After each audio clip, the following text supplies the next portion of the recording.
Hey everyone, welcome back to the channel.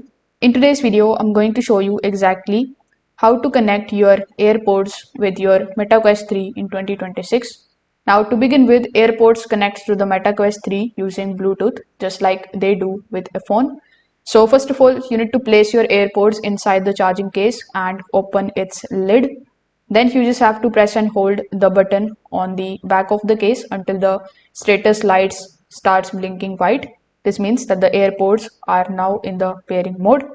Now you need to put your Meta Quest 3 headset, then go to the settings and navigate to the devices.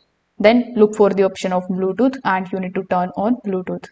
Afterwards, simply select the option of pair a new device, and from the given list, you just have to simply choose AirPods. Within a few seconds, the headset will connect to them, and once connected, the AirPods will appear as a connected device in the Bluetooth list.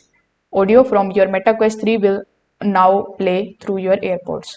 So, if this video helped you out, make sure that you like this video and subscribe to the channel.